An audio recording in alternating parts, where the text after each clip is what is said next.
मैं मरने से पहले मरना नहीं चाहता, ये जानते हुए भी कि बहुत पास अंधेरा कांप रहा है, लेकिन ख्याल के पेड़ से पत्ते की तरह झड़ना नहीं चाहता। मैं मरने से पहले मरना नहीं चाहता। मेरे प्रिय बंधुओं, देवियों व सज्जनों, संसार की दौड़ में इंसान नित नई दुविधाओं में जीता है। इसी कारण उसकी आत्मा को सिंहासन नहीं मिल पाता। हर समय हर स्थिति में व्यक्ति भटकाव से घिरा रहता है। उस परमात्मा ने मनुष्य को स्वस्थ और सुखी रखने के लिए इस धरती पर हर तरह के साधन बनाए। प्रकृति की प्राप्ति भी भूमा भगवान ने करवाई। ये चारों तरफ जो पहाड़, पेड़, पौधे, जहां से आप सुंदर फल, नदियों का जल और अनगिनत ऐसी चीजें हैं जो धरती की छाती पर परमात्मा हर दिन उगाता है।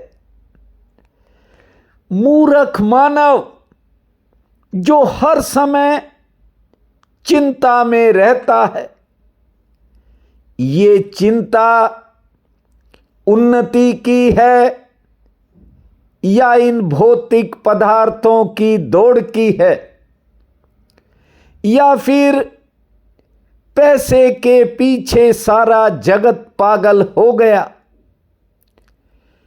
ठीक से बात को समझिए। धन का जितना महत्व बढ़ेगा, चिंता का दायरा भी उतना बढ़ जाएगा। ये जो प्रकृति ने आपको साधन उपलब्ध करवाए, इन्हें व्यक्ति जी ही नहीं पाता और मरने से पहले मरकर बैठ जाता है। मुर्दों की तरह जीवन जीता है। बोझ समझकर दिन काटता है। ये जो मनुष्य का महत्व जिस चीज के कारण है, वो है दिमाग। और ये कई जगह व्यक्ति को भ्रष्ट करता है और उसमें चिंता अपना स्थान बना लेती है। मनोवैज्ञानिक चिंता से मुक्ति पर भले कितनी खोजें कर लें, लेकिन कोई युक्ति दिखाई नहीं पड़ेगी जिससे इन चिंताओं को रोका जा सके। बहुत ही बेशकीमती सूत्र है। उम्मीद करता हूं आपके भीतर उतरेगा। ये जरूरी नहीं है कि दुख किसी बुरे कर्म का परिणाम होता है, और यह भी जरूरी नहीं है कि दुख कुछ गलत करने से ही मिलता हो। बहुत बार दुख ऐसी स्थिति में भी मिलता है जब कोई हद से ज्यादा अच्छा बन जाता है। देखिए, ये दुनिया है।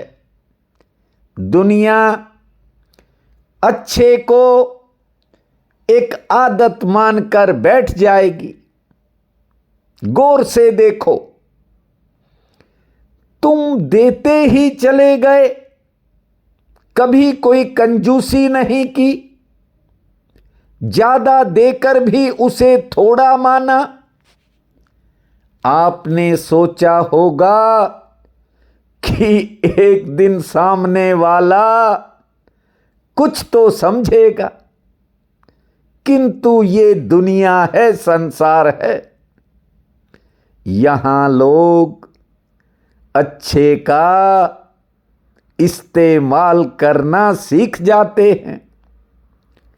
महासूत्र कहता है, अच्छा होना बड़ी बात है, अच्छे बनो, उसमें कोई बुराई नहीं है। लेकिन अच्छा करते करते कभी खुद को मत भूल जाना। दूसरे का भला करते करते कभी ऐसा ना हो कि आप स्वयं को ही खो दो। स्वयं को पाने के लिए, कहने का मतलब खुद के लिए यदि कठोर भी होना पड़े तो हो जाना, यही महासूत्र का सार है। बात की तरफ ध्यान दीजिए। एक व्यक्ति से कुछ वर्ष पहले मेरा संबंध रहा और बीच में एक लंबा गैप भी आ गया था। करीब 12 वर्ष पहले एक शादी समारोह में वो व्यक्ति मुझे मिला। मिलते ही उसने कहा कि हमसे क्या कोई नाराजगी हो गई। मैंने कहा, मेरी आपसे किस बात की नाराजगी, कोई नाराजगी नहीं है। उसने कहा, नहीं, कुछ तो जरूर हुआ है। मैंने उससे कहा कि कभी तुम दुख तकलीफ में हो तो मैं तुम्हारा पता लेने जाऊं, तुम्हारा हाल चाल पूछ कर आऊं, और कभी मुझे तकलीफ आए तो मैं आपको बताने आऊं। ऐसे रिश्ते निभ नहीं सकते। 60 साल का होने जा रहा हूं, 19 जून को हो जाऊंगा, लेकिन मैंने कभी स्वयं को नहीं खोया। इसलिए एक बात को याद रखो,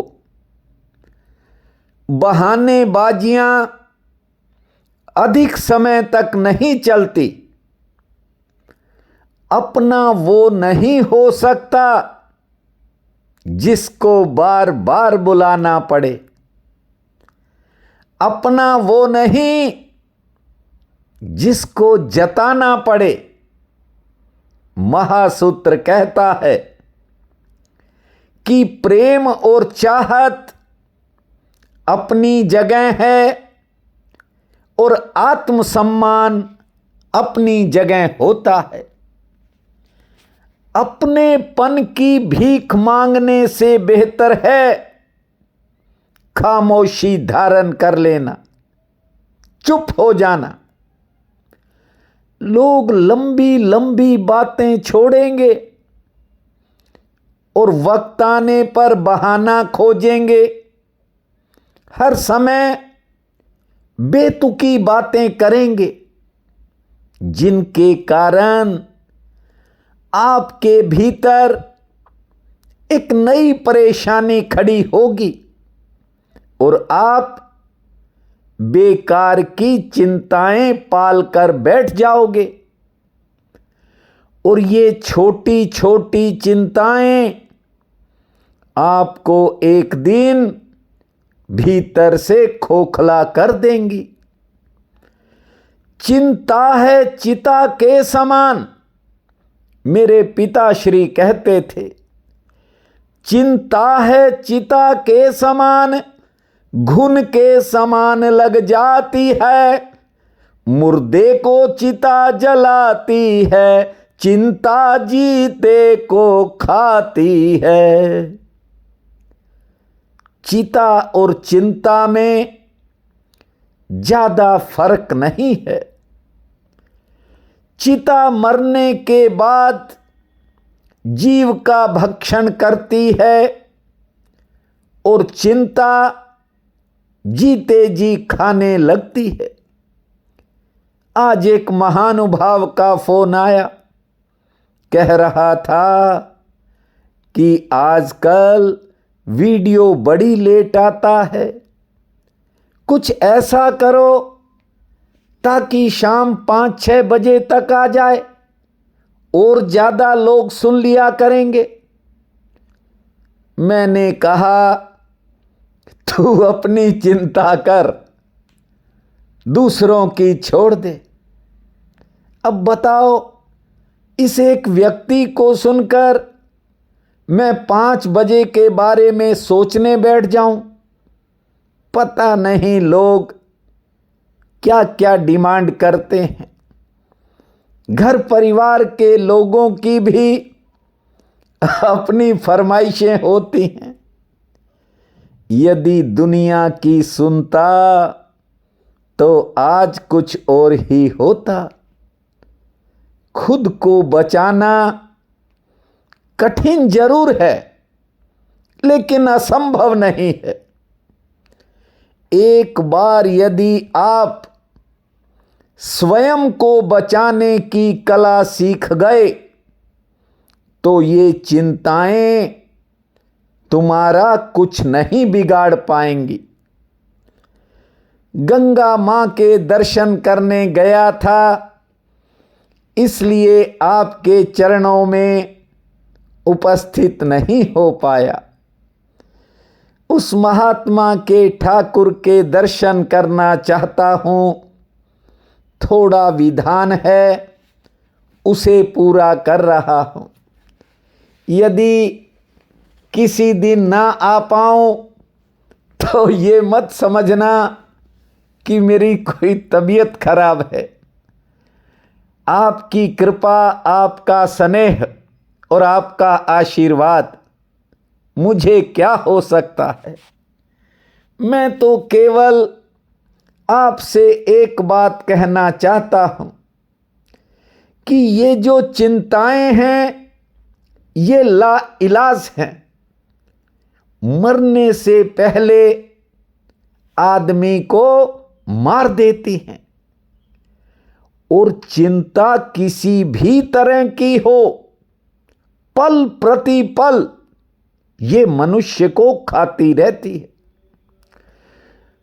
कुछ प्रकार ऐसे होते हैं चिंता के, खाने का समय बहुत कम होता है, यानी चिंता आई और चली गई।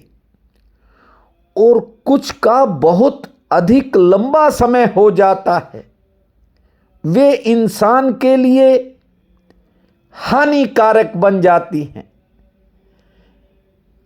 कटु सत्य, कड़वा सत्य क्या है कि व्यक्ति को अपनी गलती दिखाई नहीं पड़ती।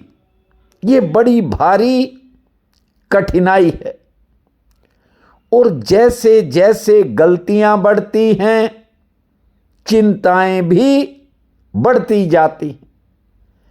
समय के साथ मनुष्य की चिंताएं कम होने की बजाय और ज्यादा बढ़ जाती हैं। वर्तमान समय में इस चिंता ने डिप्रेशन का रूप ले लिया है।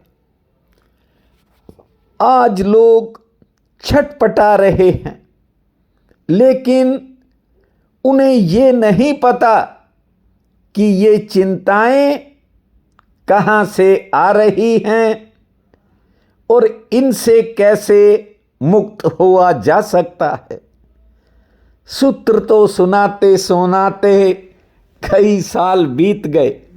अब सोचता हूँ खुद भी दर्शन कर लूं और आपको भी ठाकुर के दर्शन करवा दूं, ताकि न केवल चिंताओं से मुक्ति हो, बल्कि जो आपके सपने अधूरे हैं या कहीं आपको रुकावट दिखाई पड़ती है या किसी मनोकामना को आप लंबे समय से अपने भीतर रखे हुए हैं, मैं चाहता हूं कि ठाकुर की एक झलक आपके जीवन में नई बहार लेकर के आए।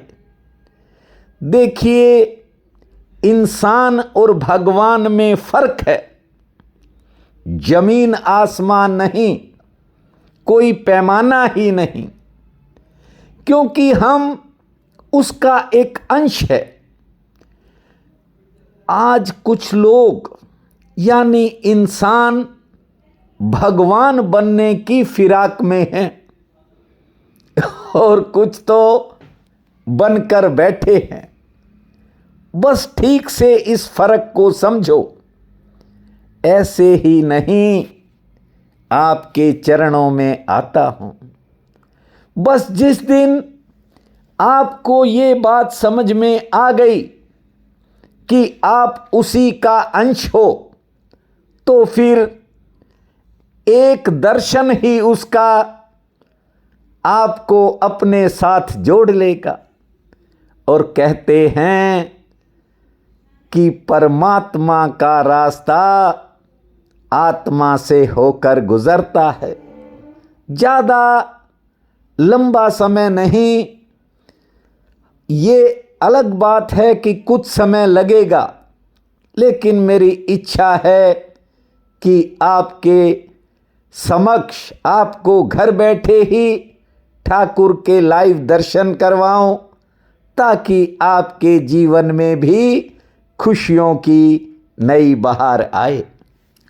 आज फाल्गुन कृष्ण पक्ष की उद्या तिथि चतुर्दशी है। बहुत बड़ा पावन काल रहेगा। उठते ही धरती माँ को प्रणाम करना, 7 बार लंबी श्वास छोड़ना, 27 बार ताली बजाना, 5 मिनट मौन बैठने के बाद खुले आसमान को निहारना, सूर्य नारायण माँ तुलसी को जल अर्पित करना, महादेव के दर्शन करना, शिवलिंग पर जल और दूध चढ़ाना, एक समय भोजन करना, 2 रोटी पुण्य में लगाना और संध्या के समय ठाकुर के चरणों में, भगवान शंकर के चरणों में एक ज्योत जलाना। भूमा शंकर, भूमा शंभु, जय शिव शंकर, शिव शिव शंभु। इस महामंत्र को जपना, समय आपका मंगलमय रहेगा। प्रिय बंधुओं व मातृदेवी शक्तियों, आज 16 फरवरी दिन सोमवार है। आप सबको मेरा नमस्कार है। आज का राशिफल इस प्रकार है। मेष, आज कोई विशेष सहयोग मिलेगा जिससे कोई पुराना काम बन सकता है या रुके काम में गति आएगी। आमदन के लिए समय आज मध्यम श्रेणी का रहेगा। संतान संबंधी कामों में इंतजार करना पड़ सकता है। वृषभ, कारोबारी सितारे लगभग आपके पक्ष में रहेंगे। आमदन भी अच्छी होने का योग है। यात्रा हो सकती है। सेहत आपकी ठीक रहेगी और किसी काम में आज थोड़ी देरी हो सकती है। मिथुन, आमदन का कोई नया साधन आपको दिखाई पड़ेगा। कोई ऐसा काम भी आज बन सकता है जिससे आपके मनोबल में बढ़ोतरी होगी। हाँ, निजी चिंता थोड़ा मन को घेरेगी। सेहत पक्ष लगभग ठीक है। कर्क, कार्य क्षेत्र में अचानक व्यस्तता बढ़ सकती है। संतान संबंधी कामों पर कुछ नए खर्च हो सकते हैं। कारोबार में उतार चढ़ाव रहेगा, लेकिन आज आपको किसी पुरानी मेहनत से फायदा मिल सकता है। सिंह, सेहत की दृष्टि से आज मध्यम श्रेणी का समय है, लेकिन आमदन की दृष्टि से समय शुभ रहेगा। मन में थोड़ा असमंजस रहेगी किसी काम को लेकर, लेकिन आमदन ठीक होगी और कोई पुराना काम बनने का योग है, जिसमें सहयोग भी मिल सकता है। कन्या, मन में विचारों का उतार चढ़ाव रहेगा, कुछ नया करने की योजना बनेगी। कारोबारी सितारे ठीक हैं, सेहत पक्ष भी ठीक है और आज किसी के सहयोग से किसी बिगड़े काम में सुधार का योग है। तुला, आज किसी पुरानी उलझन से छुटकारा मिल सकता है, दिन अच्छा है और कार्य क्षेत्र में थोड़ा काम का बोझ ज़्यादा रहेगा, लेकिन नौकरी पेशा लोगों के काम आसानी से निपटेंगे। घर परिवार में किसी बात को लेकर कहासुनी के संकेत हैं, संयम से काम लेवें। वृश्चिक, किसी जरूरी काम में अचानक कोई बाधा सामने आ सकती है और किसी दूसरे के काम पर आपका धन और समय दोनों लग सकते हैं, ध्यान रखें। सेहत आपकी ठीक रहेगी, अच्छा समाचार आने के संकेत हैं। धनु, आज कोई पारिवारिक परेशानी थोड़ा मन को घेरेगी, मन में उतार चढ़ाव रहेगा, लेकिन सेहत ठीक रहेगी। कारोबार से आमदन ठीक होगी और किसी काम में इंतज़ार के बाद सफलता मिलेगी। मकर, आज सरकार से संबंधित कामों में सफलता का योग है, कहीं जाने का अवसर मिलेगा। किसी करीबी से मामूली कहासुनी भी हो सकती है, ध्यान रखें। और दूसरों का कोई काम आपके काम को प्रभावित कर सकता है, इस दिशा में भी विशेष ध्यान रखें। कुंभ, आज घर परिवार में कुछ नए खर्चों से सामना होने के योग हैं, कारोबार में दौड़ धूप बढ़ सकती है। सेहत संबंधी भी कोई चिंता मन को घेरेगी, रोजगार से आमदन ठीक होगी। मीन, किसी करीबी से मिलन का योग है, व्यापार से आमदन ठीक होगी। लेन देन से जुड़े कामों में राहत का योग है, यात्रा हो सकती है और संतान संबंधी कामों में आपको सहयोग मिलेगा। आज का ये दिन आप सबके लिए अति शुभ फलदायी हो, यही मेरी कामना है। आप सबका बहुत बहुत धन्यवाद।